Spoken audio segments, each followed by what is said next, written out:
जय गणेश जय गणेश जय गणेश। जय श्री कृष्णा जय श्री कृष्णा। भागवत दृष्टांत माला षष्ठ स्कंद। कृतिकादीनि नक्षत्राणि निंदो पतन्यस्तु भारता दक्ष शापात् सोयन पतयस्तासु यक्षं ग्रहादितः पुनः प्रसाद्य तम सोमः कलालेभे यक्षेदितः। जय हरे कृष्णा हरे कृष्णा हरे कृष्णा हरे कृष्णा। बार बार वर मांगहो हरसि देव श्री रंग पद सरोजियन पायनी भगति सदा सतसंग। मो सम दीन न दीन हित तुम समान रघुवीर अस विचारे रघुवंश मणि हरौ विशंभव वीर। नहीं विद्या नहीं बाहुबल ना खर्चन को दाम मोह से पतिति अपंग के तुम पते राख्यो राम। राम पद मातु पिता पितु सखा स्वामी सबके प्रभु तुम तात तिनके मन मंदिर बसोसिय सहित रघुनाथ। कथा प्रारंभ होती है सुनो वीर हनुमान आसन लीजिए आपका विराजो कृपा निधान। सीतापति राम जय जय राम मेरी प्रभु राम जय जय राम। कृतिकादीनि नक्षत्रानिंदो पतन्यस्तु भारता दक्ष शापात् सोयन पतिस्तासु यक्षम ग्रहादिषु। दक्ष शापात् सोयन पतिस्तासु यक्षम ग्रहादितः पुनः प्रसाद्य तम सोम कलालेभे यक्षेदितः। 71 पृष्ठ दृष्टांत माला पद्म पुराण रोहिणी व चंद्रमा का दृष्टांत। रोहिणी और चंद्रमा का दृष्टांत। अत्रि नंदन चंद्रमा की प्रकृति का अत्रि नंदन चंद्रमा की कृति का आदि 27 पत्नियां थी, किंतु दक्ष के श्रापवश इनको संतान नहीं हुई। 27 पत्नियों को दक्ष के श्राप के कारण इनको कोई संतान नहीं हुई। चंद्रमा को दक्ष के श्राप से राज्यक्षमा का रोग लग गया। राज्यक्षमा का रोग हो गया था। चंद्रमा ने जब दक्ष की प्रार्थना की तब उनको कला मिलने लगी। इसका यथार्थ भाव कहते हैं, लिखते हैं कि इसमें प्रभास क्षेत्र का महात्म्य है। प्रजापति दक्ष के बहुत सी संतानें हुई थी। उनमें से अपनी 27 कन्याओं का विवाह राजा ने चंद्रमा के साथ में कर दिया था। कन्या सभी सुंदरी थी, सभी अति सुंदर थी, पर उनमें रोहिणी का सौंदर्य सबसे अद्भुत था। इसलिए चंद्रमा उससे ही अधिक स्नेह प्रेम करने लगा। वह भी उसकी हृदय बल्लभा बन गई। इसलिए 26 पत्नियां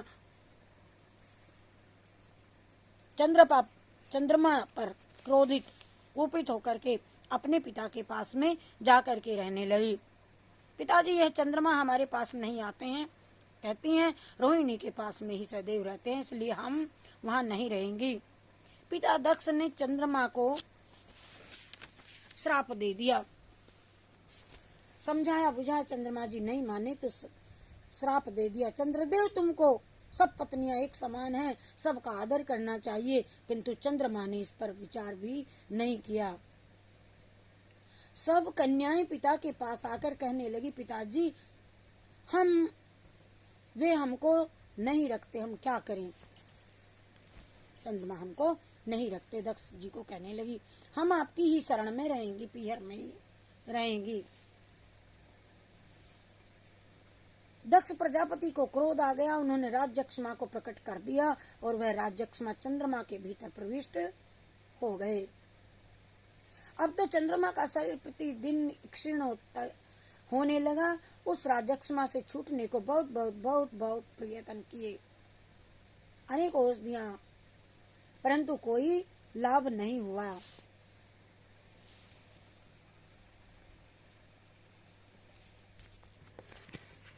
अनेक यज्ञ भी किए, अनेकों अनुष्ठान भी किए, अनेकों वैद्यों के उपचार भी किए, जब भी कोई लाभ उनके शरीर को भी नहीं हुआ और उनका शरीर क्षीण हो गया।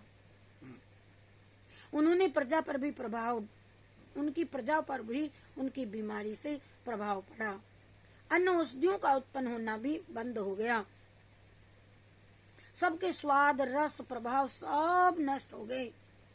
औषधियों के नष्ट होने से समस्त प्राणियों का क्षय होने लगा। इस प्रकार चंद्रमा के साथ साथ सब राजा अत्यंत दुर्बल हो गए। सभी देवी देवताओं ने चंद्रमा से कहा, आपका ऐसा रूप कैसे हो गया? कारण बतलाइए जिससे कोई उपाय सोचा जाए।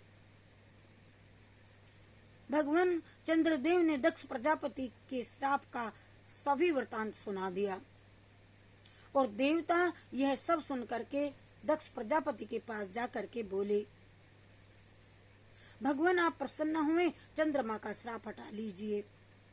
चंद्रमा क्षीण हो गए हैं, उनका सब कुछ शेष, अब कुछ भी शेष अब नहीं दिखाई देता है।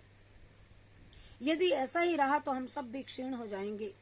दक्ष ने कहा, देवताओं मेरा वचन असत्य नहीं हो सकता, तथापि चंद्रमा यदि अपनी पत्नियों के साथ में समता का व्यवहार करे तथा कुछ तीर्थों की सेवा करे, यह सब ठीक हो सकता है।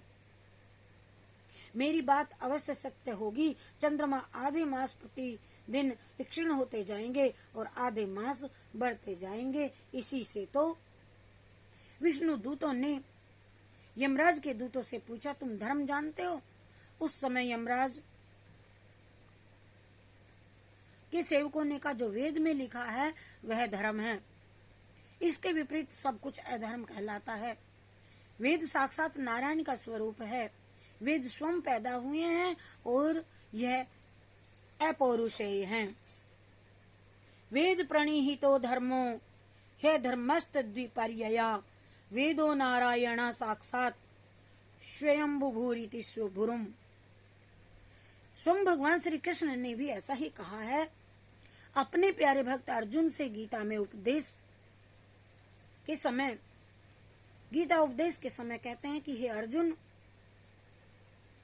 कर्म ब्रह्मोद्भवाविद्भि ब्रह्माक्षर समुद्भ्यसा तस्मात् सर्वगतम ब्रह्म नित्यम यज्ञे प्रतिष्ठितम।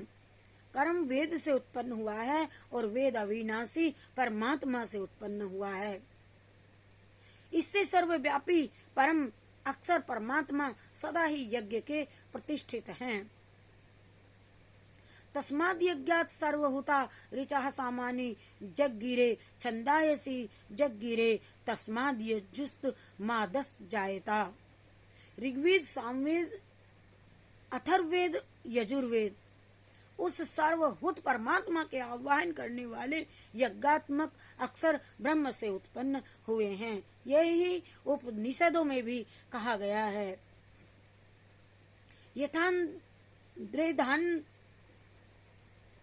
निर्यास्म हितस्य पृथक धूमानिसी चराहा अंत्येवं वा अरे यस्या मदतो भूतस्य निस्विसिता।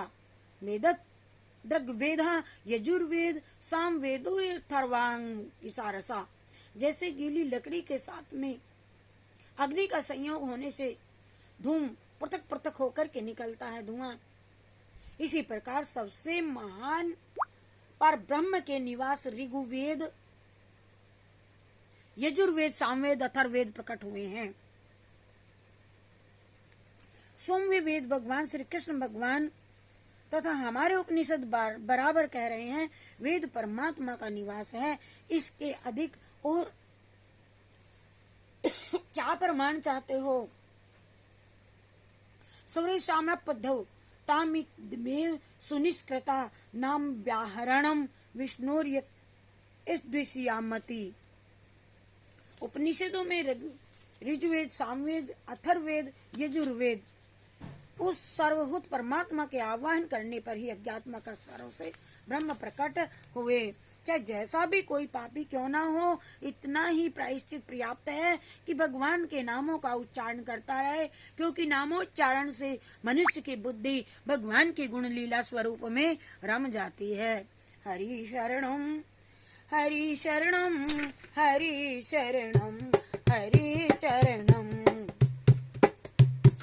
हरि शरणं हरि शरणं हरि शरणं हरि शरणं। कृष्णार्पणमस्तु। शिवार्पणमस्तु।